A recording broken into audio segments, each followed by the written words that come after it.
제가 순간 좀 녹화가 안 된 줄 알고 깜짝 놀랐어요. 예, 어디까지 했죠? 절대왕정의 중상 보호무역 정책이 힘입어서 상품 유통 과정에서 그 상인들이 이윤을 추구하게 됩니다. 그러다가 18세기 중반에 18세기 중반에 그 영국에서 산업혁명이 일어나면서 산업자본주의 시대가 시작되죠. 18세기 중반 자본주의 발전 과정에 있어서 두 번째 단계는 산업자본주의 시대인데요. 18세기 중반에 영국의 산업혁명으로 인한 공장제 기계공업의 발전으로 상품의 대량 생산이 가능해졌고요. 이 산업혁명 시기에는 증기기관 및 가능해졌는데요. 산업혁명 시대에는 증기기관 및 방직기가 발명되면서 상품의 생산량이 비약적으로 증가하게 되고 산업혁명 이전에 공장제 수공업 대신 공장제 기계를 가지고 상품을 만드는 공장제 기계공업이 발달하게 됩니다. 그러면서 산업혁명 이후에 산업자본주의 시대가 시작되는데요. 이 산업자본주의 시대에는 자유방임주의 체제가 발달하고 또 야경국가, 작은 정부론, 소극적 국가, 보이지 않는 손 등의 그 개념이 등장하게 됩니다. 여기서 야경국가란 국가는 밤에 국민의 치안을 지켜주는 그런 경찰 역할만 하면 된다는 개념이고, 작은 정부로는 야경 국가와 비슷하게 정부는 국민을 지켜주는 기본적인 역할만 하면 된다는 이론이죠.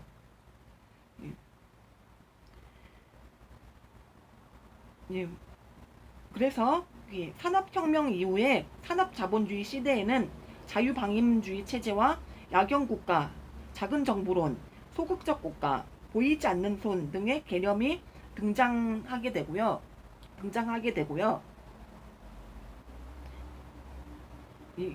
하지만 이 산업자본주의는 등장하게 되고요. 처음에는 자본주의 시대의 처음에는 그 시장에서의 다양한 기업들이 시장에서 자유롭게 경쟁하면서 서로 경제를 성장시키는 것을 이상으로 삼게 됩니다. 하지만 산업자본주의가 점점 발전하면서 이런 자유경쟁 시장이 펼쳐지는 게 아니라 자본의 집중 및 독점화, 또 경제의 비효율성 심화 등의 현상이 나타나게 되고요. 그러면서 산업자본주의가 독점자본주의로 변질되게 되죠.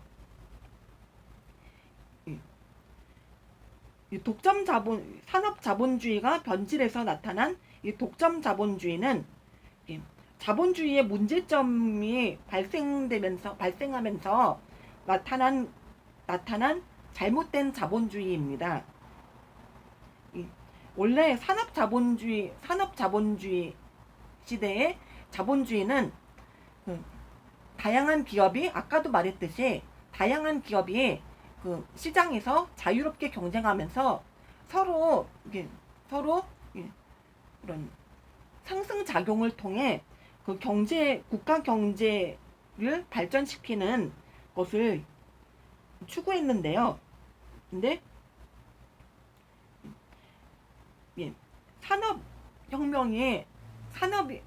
유럽에서 산업이 거의 원숙하게 발전되어 가던 유럽에서 산업 발전이 무르익어 가던 19세기 말쯤 되면 이런 자유 경쟁 시장이 펼쳐지는 게 아니라 거대한 몇몇 소수 기업이 나타나서 그 전체 상품 시장을 독점적으로 지배하게 됩니다. 그러면서 그 시장을 지배하는 독점 기업과 그다음에 시장을 지배하지 못하는 나머지 기업들 사이에 어떤 격차가 심해지게 되고요. 그러면서 19세기 말에는 부자와 가난한 사람 사이에 빈부격차, 그다음에 빈부격차가 심화되게 됩니다. 그리고 또 경영자층과 노동자층 사이에 계급 갈등이 본격화되게 되고요. 그리고 또 이때 19세기 말이 되면 영국과 프랑스를 중심으로 한 유럽 국가들이 아시아와 아프리카의 여러 국가들을 침략하는 그 제국주의가 나타나죠. 이 독점 자본주의 시대에는 제국주의적 침략이 또 등장하게 됩니다. 그러면서 독점 자본주의 시대에는 우리가 아는 유명한 사상이 한 가지 확산되게 되는데요. 바로 사회주의입니다. 독점 자본주의 시대에 사회주의 사상이 등장해서 확산하게 되는데요. 정확하게는 19세기 초에 자본주의 발달에 따른 소득 분배의 불평등과 같은 문제를 비판하면서 사회주의 사상이 등장하고 확산되게 됩니다. 그러다가 1929년 따라서 지금부터 또 프린트 51쪽에 괄호 빈칸에 답을 채워야죠. 프린트 51쪽에 세 번째와 네 번째, 다섯 번째, 여섯 번째 괄호 빈칸에 답을 채우겠습니다. 프린트 51쪽에 세 번째와 네 번째, 다섯 번째, 여섯 번째 괄호 빈칸에 들어갈 답은 각각 보호무역과 산업혁명, 또 비효율성, 또 사회주의입니다. 그 중에서 사회주의는 이미 그 프린트에 써져 있죠. 이 프린트 51쪽에 세 번째 괄호 빈칸부터 여섯 번째 괄호 빈칸까지 들어갈 답은 각각 보호무역과 산업혁명, 또 비효율성, 사회주의입니다. 그러다가 1929년에 미국에서 세계대공황이 일어나죠. 세계대공황에 대해서 여러분 세계사 시간에 배웠죠. 중학교 때 세계사 시간에 배웠죠. 1929년에 세계대공황이 일어나면서 산업자본주의와 독점자본주의의 병폐가 드러나게 되는데요. 세계대공황은 어떤 사건이죠? 1929년 아마 그 11월 29일이죠. 11월 29일 날에 미국 뉴욕의 증권시장의 증권시장의 주가가 갑자기 폭락하면서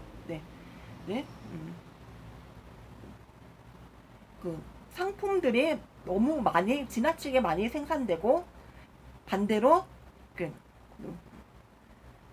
소비자 미국 국민의 그 소득은 급격하게 줄고 또 그 반면에 물가는 급격하게 상승해서 말 그대로 경제가 대공황을 겪게 되는 사건이죠. 이 세계 대공황이 일어난 것에는 이유가 있겠죠. 세계 대공황이 일어난 이유는 독점 자본에 의한 공급 과잉, 유효 수요 부족 등이 있고요. 이러한 세계 대공황이 1929년에 미국에서 일어나면서 전 세계가 경제적 대공황 상태에 놓이게 됩니다. 이러한 세계 대공황을 극복하기 위해서 나타난 것이 수정 자본주의인데요. 이 수정 자본주의란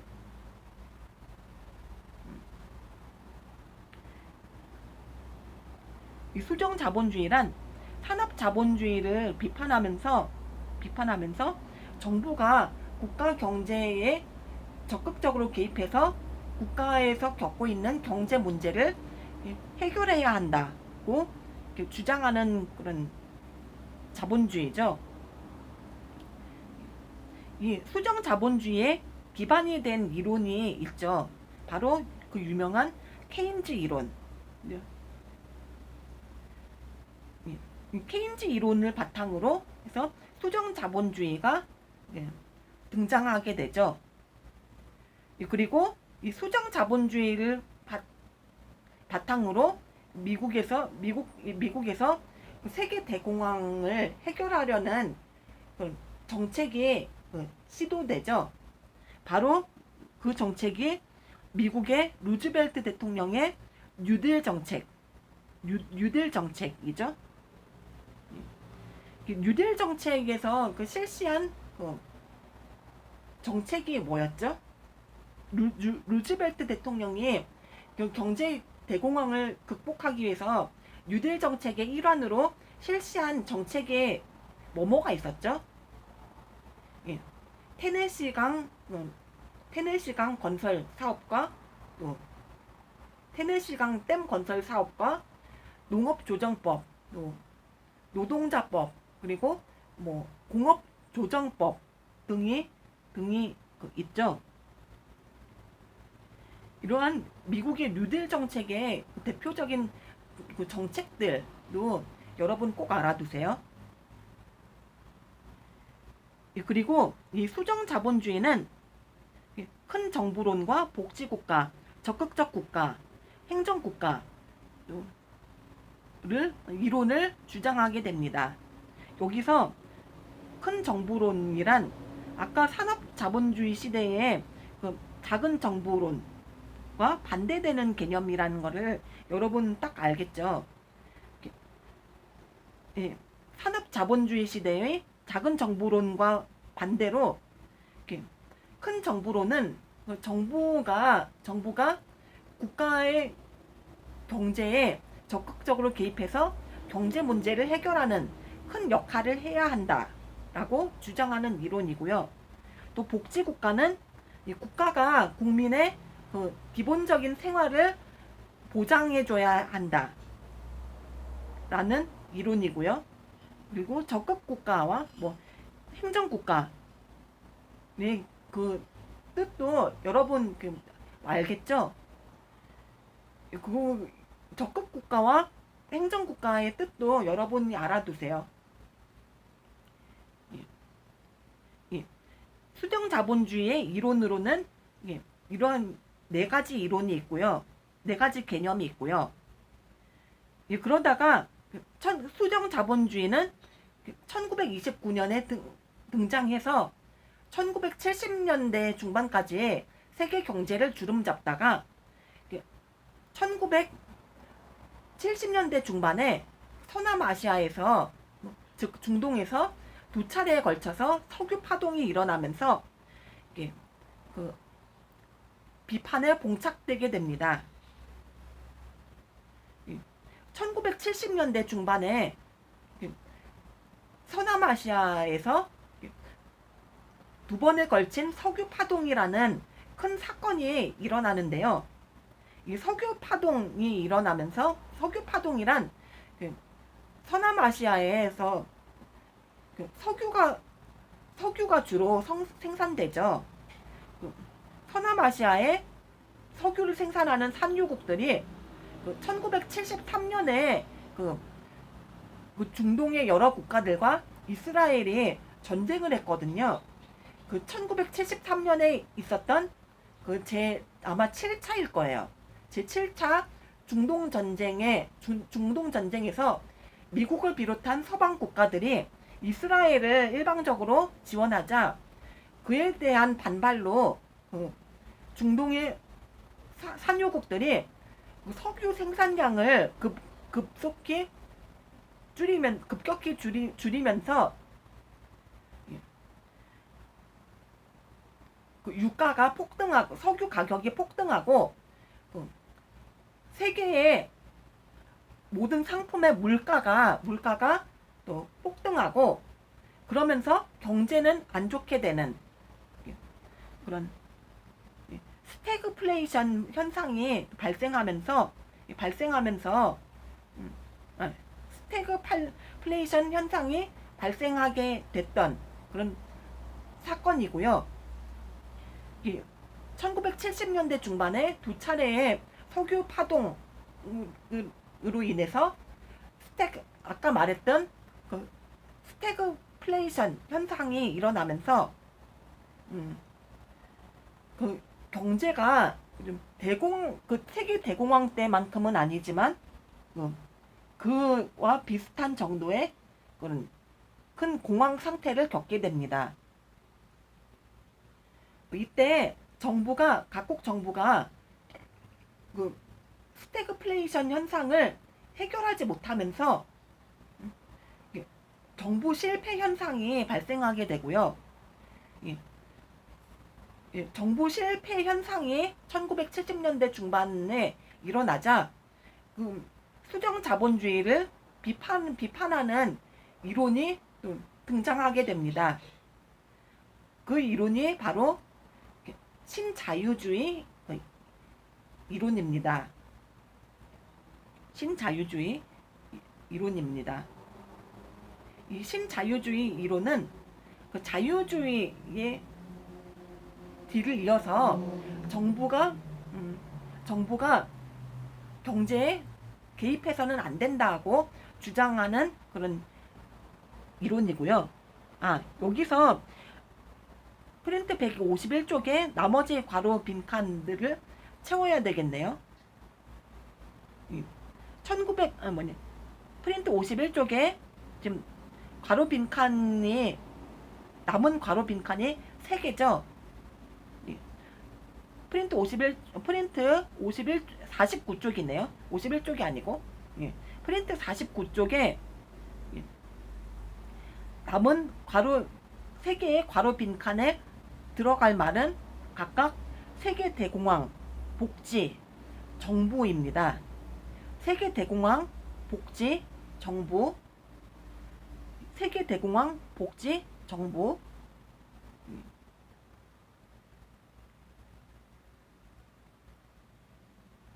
1970년대에 두 차례의 석유 파동으로 스태그플레이션 현상이 발생하면서 정부의 역할에 대한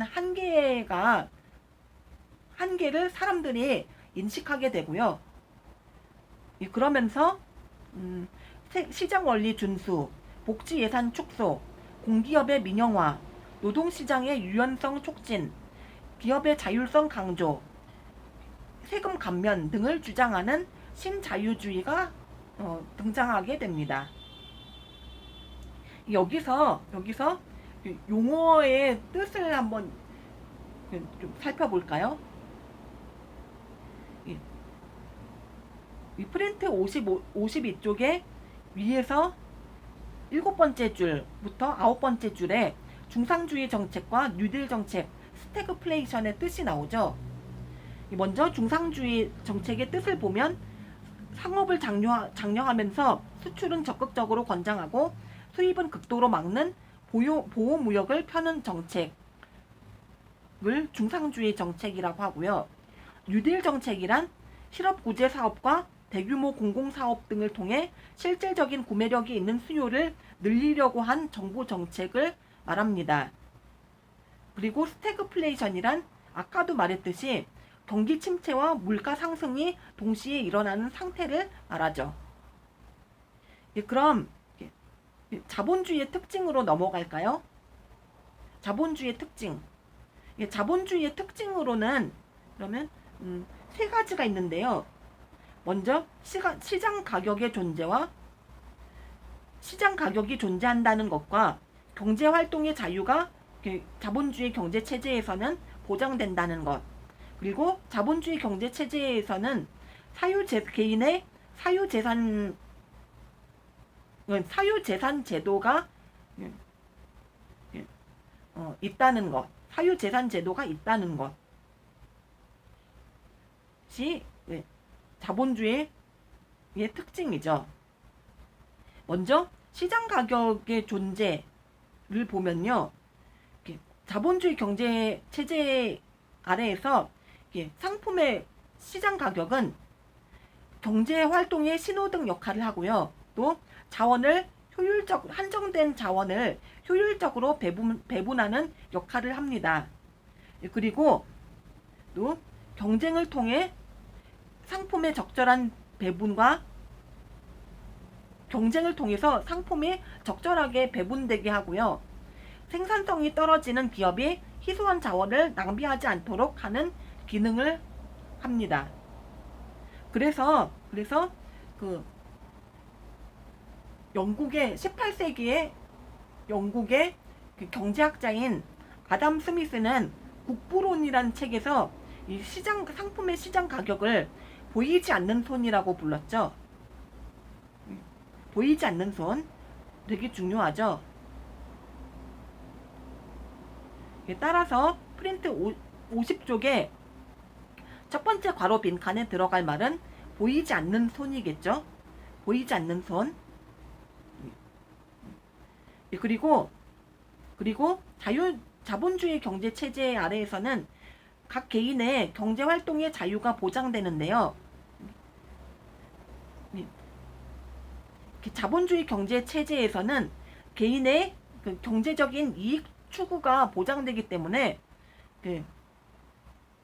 이 경제가 자유롭게 성장할 수 있고요. 또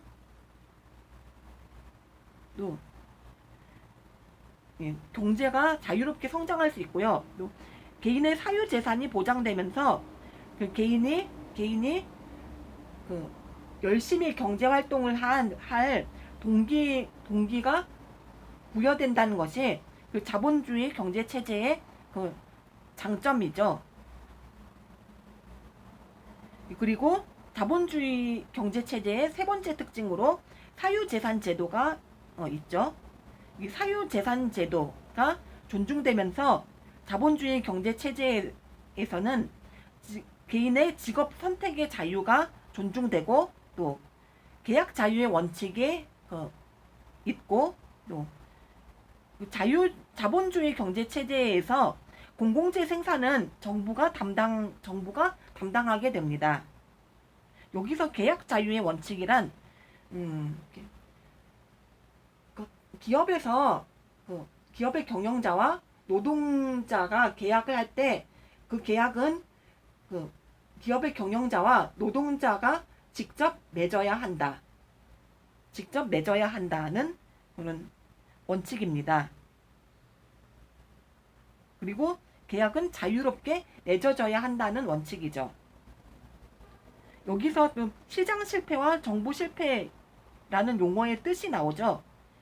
시장 실패란 소비자의 구매력 하락 및 과잉 생산에 따른 과도한 경쟁으로 다수의 산업 자본이 몰락하고 소수의 대자본에 의한 독과점이 강화되면서 시장에서 자유로운 경쟁이 줄어들고 자원이 효율적으로 배분되지 못하는 상황을 말하고요. 정부 실패란 시장에 대한 정부의 개입이 정부의 거대화 및 관료화에 따른 비효율성이나 정부의 부정부패 때문에 오히려 효율적인 자원 배분을 저해하는 상황을 말합니다. 예, 그러면 지금부터 또 시간의 경제적 가치로 넘어갈까요? 예, 자본주의 경제 체제에서는 돈의 경제적 가치뿐만 아니라 시간의 경제적 가치도 이렇게 중요하게 여겨지는데요. 그 시간의 경제적 가치에 대해서는 예를 들어서 우리 이야기해 봅시다. 만약 예를 들어서 어느 날에 오전 8시 현재 A 지역에 있는 값이 편도 교통비 8만원 이내의 금액으로 그 당일 낮 12시까지 B 지역에 도착해야 한다고 칩시다. 이때 단 교통수단을 이용하는 데에는 추가 시간이나 비용이 들지 않고 각 교통수단별 만족도는 동일하다고 칩시다. 만약 그렇다면 A 지역에서 B 지역으로 가는 방법으로 비행기를 타는 방법과 열차를 타는 방법, 버스를 타는 방법, 이렇게 세 가지 방법이 있다고 했을 때 어느 교통수단을 타고 A 지역에서 B 지역으로 가는 게 가장 효율적일까요? 만약에 교통수단을 이용하는 데에는 추가 시간이나 비용이 들지 않고 각 교통수단별 만족도가 동일하다고 했을 때 오전 8시 현재 A 지역에 있던 값이 편도교통비 8만원 이내의 금액으로 당일 낮 12시까지 B 지역에 도착하려면 세 가지 교통수단 중에서 비행기와 버스, 열차, 버스의 세 가지 교통수단 중에서 비행기를 타고 A 지역에서 B 지역으로 가는 게 제일 효율적이겠죠. 이렇게 자본주의 경제 체제에서는 돈뿐만 아니라 시간도 경제적으로 그 가치를 따질 수 있습니다. 그러면 지금부터 또 경제 체제로 넘어갈까요? 경제 체제에 대한 내용으로 넘어갈까요? 지금 프린트 52쪽을 보고 있죠? 프린트 50쪽을 보고 있죠? 프린트 50쪽에 밑에서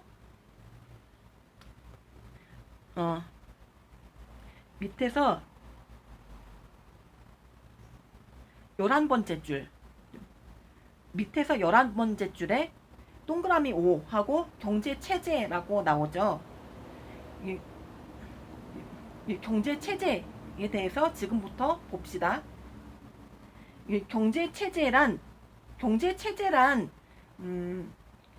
무슨 말일까요? 경제 체제란 경제 문제 해결 과정에서 선택과 관련된 의사결정을 누가 어떻게 내려야 하는지를 규정하는 각종 법규, 기구, 조직, 가치관 등의 일체를 말합니다.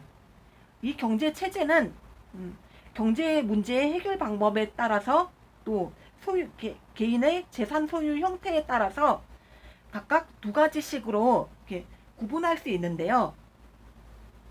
먼저 경제 문제의 해결 방법에 따라서 경제 체제는 시장 경제 체제와 계획 경제 체제로 나눌 수 있습니다. 여기서 시장 경제 체제는 시장의 자동 조절 기능, 가격에 대한 시장의 자동 조절 기능을 중요하게 여기는 경제 체제이고요. 계획 경제 체제란 국가 경제를 계획하고 통제해야 한다고 주장하는 경제 체제입니다. 그리고 개인의 재산 소유 형태에 따라서 또 경제 체제를 자본주의 체제와 공산주의 체제로 나눌 수 있는데요. 자본주의 체제란 주요 생산 수단의 개인 소유를 인정하는, 즉 개인 재산에 대한 사유재산제를 인정하는 이 경제 체제를 말하고요. 공산주의 체제란 국가의 중요한 경제적 생산 수단을 국가나 공공단체가 소유해야 한다고 주장하는 그 경제 체제를 말합니다. 예, 그러면 지금부터 프린트 50쪽에 보이지 않는 손 말고 나머지 괄호 빈칸의 답을 우리 채워볼까요? 보이지 않는 프린트 50쪽에 보이지 않는 손 말고 아까 썼던 보이지 않는 손 말고 나머지 괄호 빈칸의 답을 우리 써볼까요? 이 프린트 50쪽에 두 번째 괄호 빈칸에 들어갈 말은 경제 문제이고요. 그리고 세 번째 괄호 빈칸에 프린트 50쪽에 세 번째 괄호 빈칸에 들어갈 말은 시장 경제 체제. 또 네 번째 괄호 빈칸에 들어갈 말은 계획 경제 체제. 또 다섯 번째 괄호 빈칸에 들어갈 말은 자본주의. 또 마지막 여섯 번째 괄호 빈칸에 들어갈 말은 공산주의입니다. 순서대로 경제 문제, 시장 경제 체제, 계획 경제 체제, 자본주의, 공산주의. 그러면 프린트 50쪽에 좀 더 알아보기, 자본주의의 발달 과정을 우리 한번 읽어볼까요? 프린트 50쪽에 좀 더 알아보기, 자본주의의 발달 과정은 여러분이 혼자서 좀 읽어보세요. 그러면 프린트 51쪽으로 넘어가겠습니다. 이 프린트 51쪽에는 좀 더 알아보기 해서 애덤 스미스와 케인즈의 경제관이 나오죠. 애덤 스미스와 케인즈의 경제관.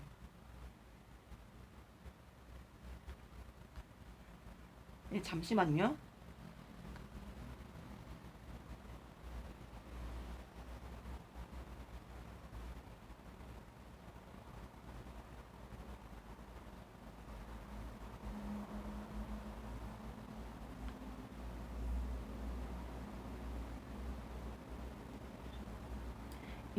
프린트 51쪽에 나오는 좀 더 알아보기, 애덤 스미스와 케인즈의 경제관도 좀 이따 탐구 문제 1번으로 이렇게 볼 거거든요. 그래서 지금은 넘어가도록 하겠습니다. 그러면 프린트 52쪽으로 넘어가서 탐구활동 1번 문제를 이렇게 보죠.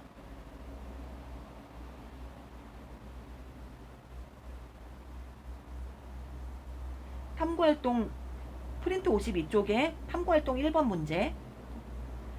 탐구활동 1번 문제가 아까 프린트 51쪽에 나왔던 애덤 스미스와 케인즈의 경제관을 지금 문제로 이렇게 푼 거죠. 여기 탐구활동 1번 문제에서 애덤 스미스는 뭐라고 주장하죠? 정부는 국가 경제에 개입해서는 안 되고 시장이 스스로 그 경제 문제를 해결하도록 내버려 두어야 한다라고 주장하죠. 그리고 그에 비해서 케인즈는 국가의 경제에 적극적으로 개입해서 그 경제 문제를 해결해야 한다라고 주장하죠.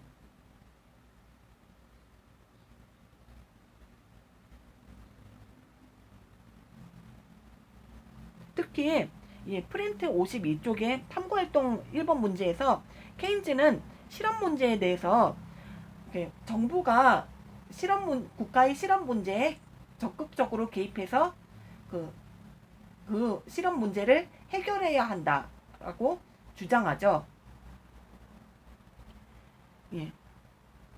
이러한 두 경제학자의 주장을 바탕으로 우리 탐구활동 1번 문제를 보겠습니다. 탐구활동 1번 문제. 1번. 여기 1번 문제에는 케인즈와 하이에크가 아니고 애덤 스미스와 케인즈라고 여러분 고치세요.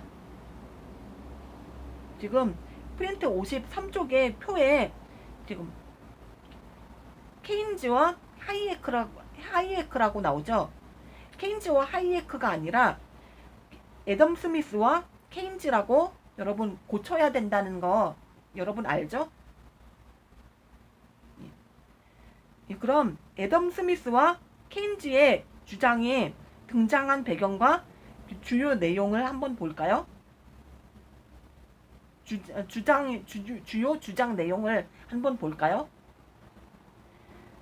애덤 스미스의 그 주장, 애덤 스미스의 그 작은 정보론, 보이지 않는 손의 그런 등장 배경으로는 뭐를 말할 수 있죠? 예.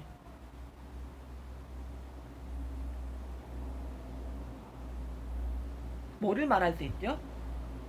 산업혁명으로 인한 그 산업자본주의의 발달을 들 수 있죠. 예, 그에 비해서 케인즈 주장의 등장 배경으로는 뭐를 들 수 있을까요? 예, 1929년에 일어난 세계 대공황으로 인한 그 정부 실패, 시장 실패를 들 수 있겠죠. 시장 실패. 예, 그리고 애덤 스미스의 주요 주장으로는 그 아까 말했던 그 정부는 국가 경제에 개입하지 말고 단지 국민의 치안과 방위에 치중해야 한다는 것이죠. 그리고 케인즈의 주요 주장은 애덤 스미스와는 달리 국가 경제에 적극적으로 개입해서 그 경제 문제를 해결해야 한다는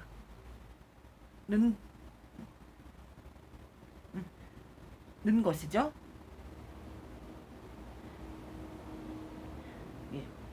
예, 그러면 이것으로 탐구활동 1번 문제 프린트 52쪽에 프린트 52쪽에 탐구활동 1번 문제 또 1번 문제 프린트 53쪽에 탐구활동 1번의 1번 문제 답을 이야기해 봤고요. 그러면 탐구활동 2번의 2번 문제를 한번 풀어볼까요?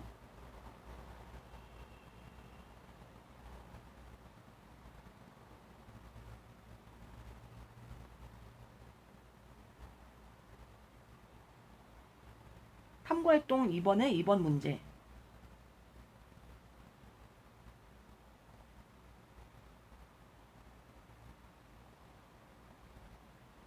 탐구활동 2번의 2번 문제.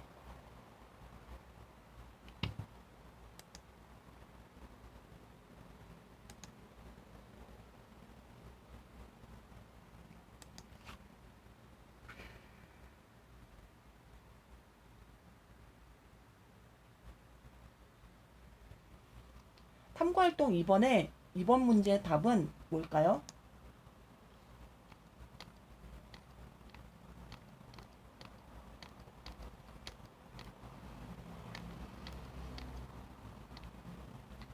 탐구활동 2번의 2번 문제는 여러분이 한번 풀어보시고요. 탐구활동 2번의 3번 문제로 또 넘어갑시다. 탐구활동 2번의 3번 문제는 애덤 스미스와 케인즈의 경제관에 기초해서 오늘날의 청년 실업 문제를 해결하기 위한 그런 방안을 제시하는 거죠.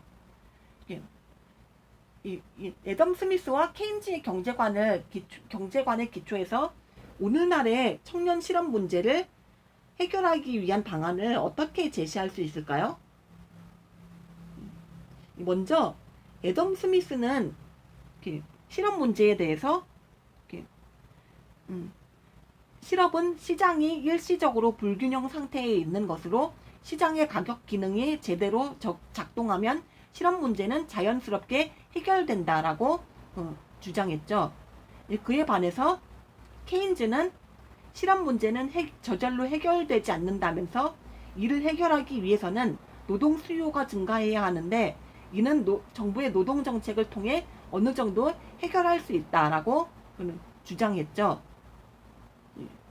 바로 제가 말한 대로 이렇게 답을 쓰면 될 것 같고요.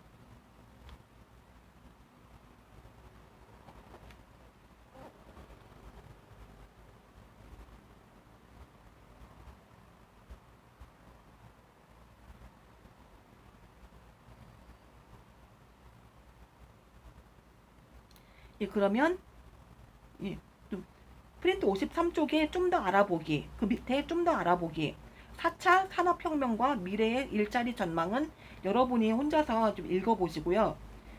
그러면 잠시 좀 이걸로 아까 지워졌던 그 동영상 촬영은 마치겠습니다.